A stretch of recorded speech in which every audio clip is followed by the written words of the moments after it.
My stepson and his wife refused to let me in during their housewarming.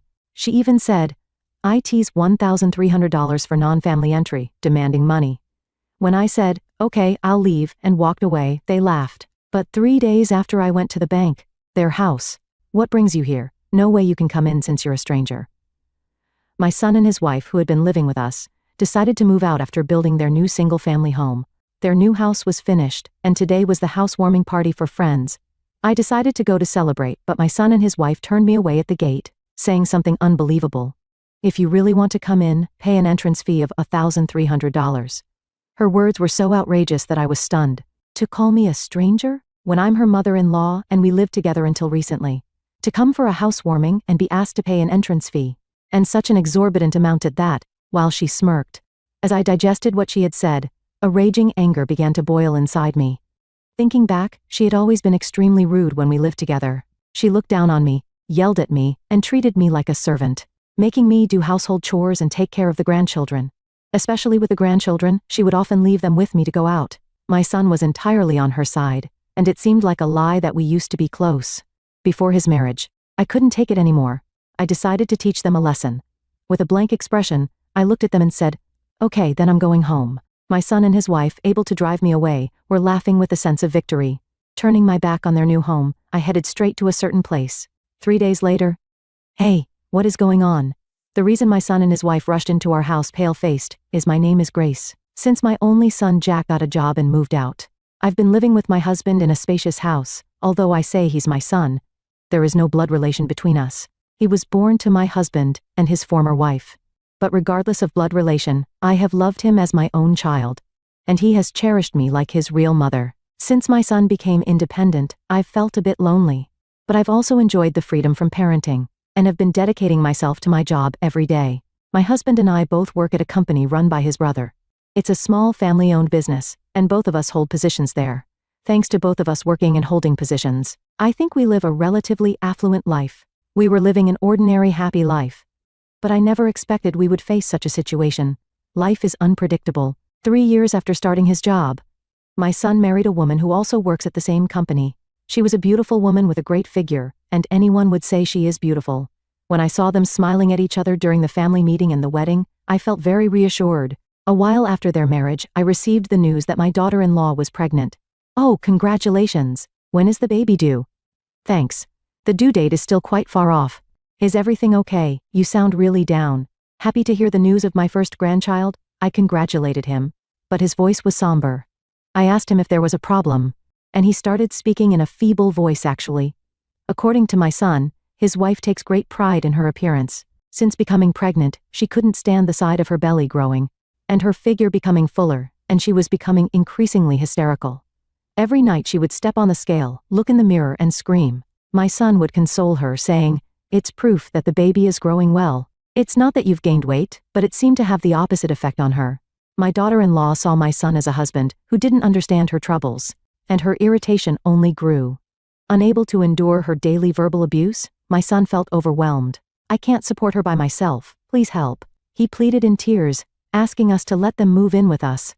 Honestly, I didn't think moving in with us would distract my daughter-in-law, and there wasn't much support we could offer since we were working during the day.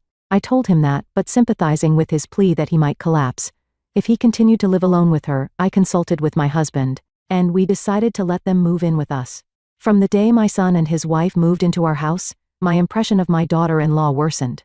The first thing she said when she moved in was disparaging about our house. "What's with this house? It's so old and dirty. And it's cold too." I would have preferred a small apartment. Our house is an American-style house that has been built since my husband's grandfather's time. It can be said to have a quaint charm, but it is also old in many ways. There are gaps that let the wind through. So while I couldn't deny her complaints, it was incredibly rude of her to complain so blatantly in front of us, the homeowners and her in-laws. But her misconduct didn't stop at ridiculing our house. "Mother, can you make dinner quickly? And make sure to clean properly. It's unacceptable to have dust accumulate inside the house.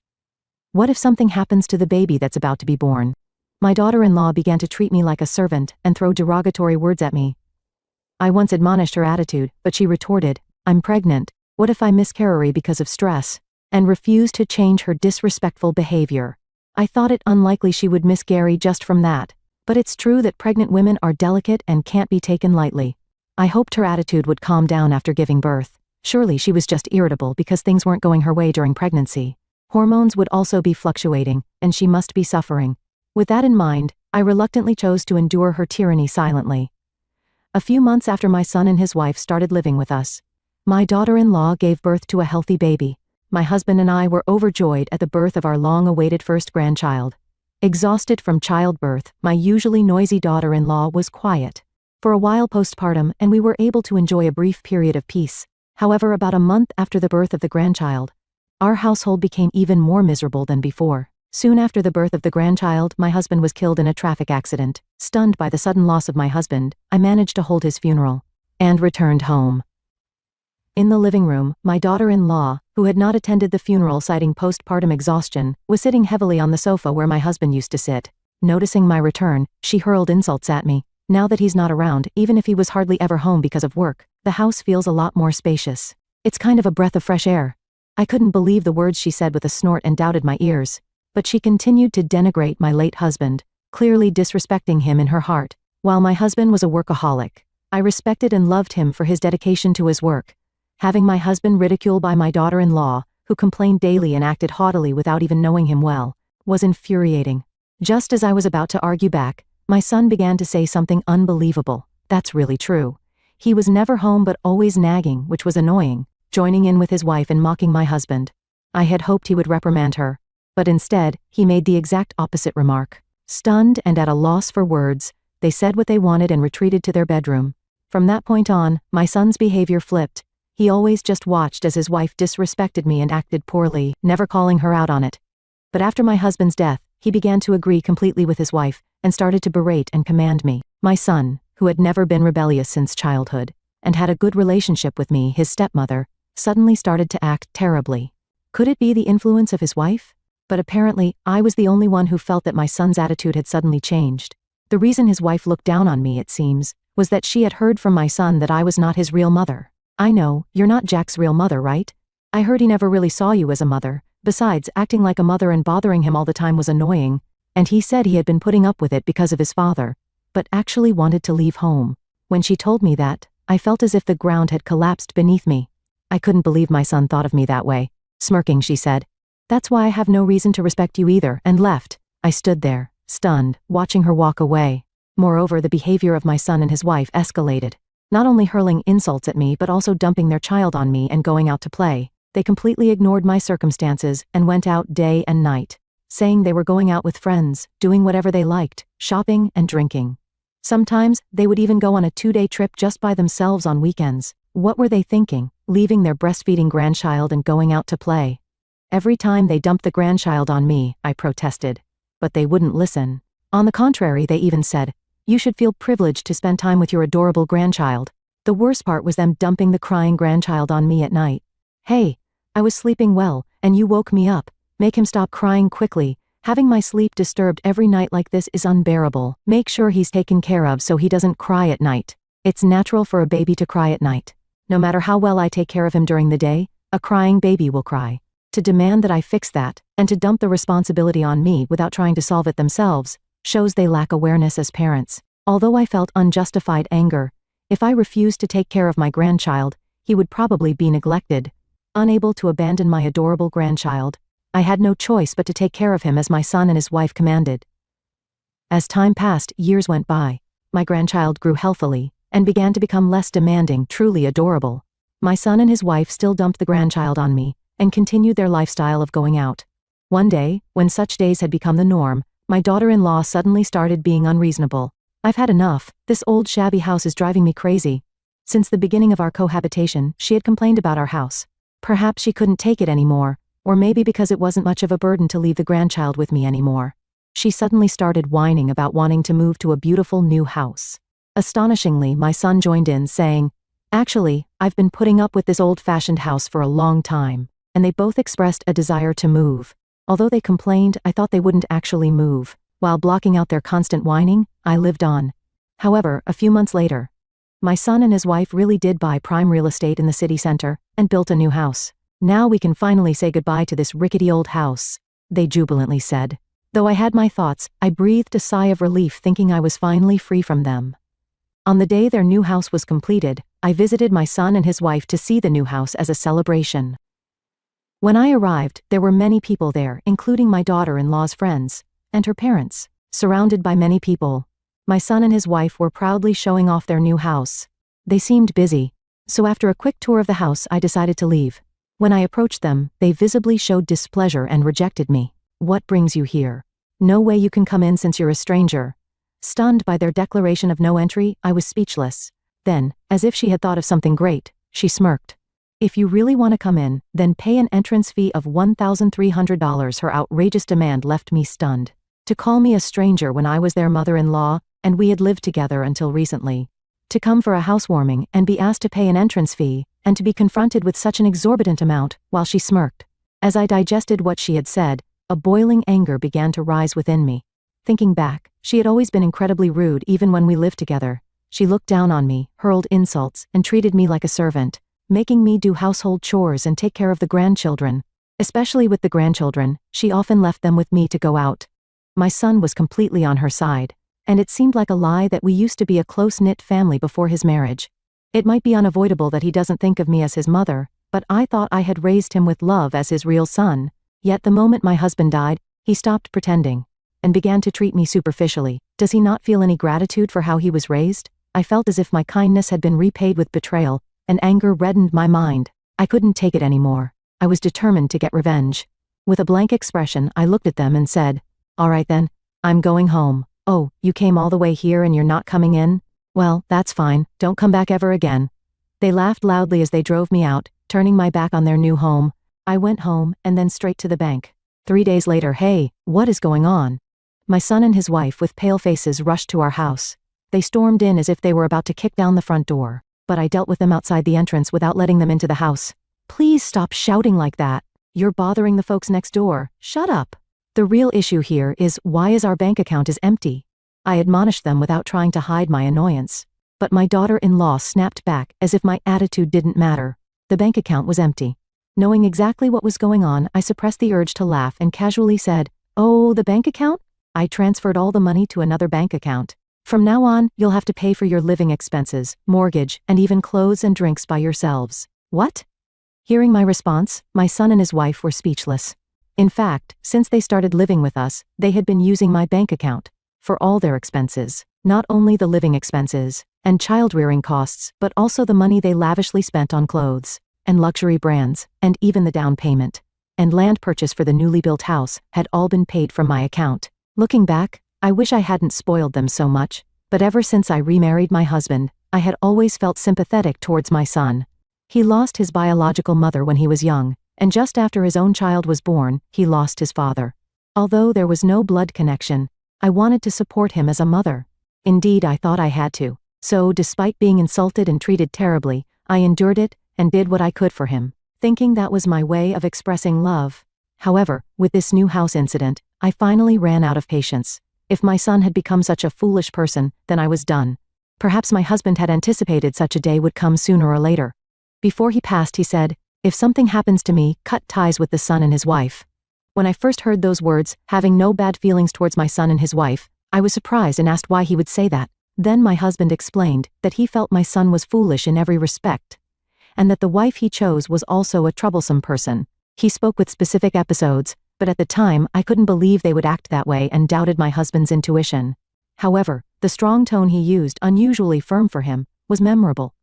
And ever since he died, those words had lingered in the back of my mind. Every time my son and his wife treated me horribly, I would pray and consult with my husband's portrait, and this time too, after declaring, "I think it's time to let go of my son," I headed to the bank. Perhaps being cut off from the bank account they had freely used until now was too much for them, as my son and his wife stood there, ashen-faced. "Is that all you wanted to talk about? If so, please leave now." "Wait, please." As I tried to enter the house, my son tried to stop me by grabbing the door. I knocked his hand away and faced them. "Sorry, but this house is off limits to strangers. I might consider it if you pay an entrance fee of $1,300. "What?" Using the same words his wife had said to me against them. They were stunned. They seemed indignant, but eventually, they left without a word. I thought I was finally free from trouble, but it wasn't that simple. The next day, my son and his wife came to visit our house again. Mom, good morning. Sorry about yesterday, it seems we both got a bit flustered. Are you angry? Oh, you seem tired, Mother. Shall I give you a shoulder massage? Their tone had completely changed from yesterday, trying to gauge my mood. His wife, who had never called me mother-in-law before, was now using that term while making coquettish gestures, clearly trying to ingratiate themselves with me. Instead of properly apologizing for their past actions, they superficially tried to ingratiate themselves to improve their situation, which was nothing short of shallow. They probably didn't think I was serious about disowning them. I was too disgusted to say anything, but their overly friendly approach was so annoying that I bluntly rejected them. No matter how much you try to butter me up now, I won't give you a penny anymore. Please leave. Realizing that their ingratiating tactics weren't working, they immediately dropped their smiling masks and started yelling in anger. Who do you think you are, acting all high and mighty after we showed you respect? Don't get cheeky with us, you old hag. Just give us the money. Their true nature came out, and they hurled unbearable insults at me. Their behavior lacked any decency. It was simply awful. As I considered calling for help because they were becoming a real nuisance. To the neighborhood, my daughter-in-law screamed, "Don't ignore me," and threw a potted plant from beside the entrance to the ground, shattering it. After a moment of silence, my son yelled again. "Just go ahead and die already, you old hag, then all your money will be mine." My daughter-in-law nodded in agreement with him. I was momentarily stunned by their statements and their behavior. My son thinks he will inherit everything? After grasping what he had said, I couldn't help but laugh out loud. It seems they were completely mistaken. What are you talking about?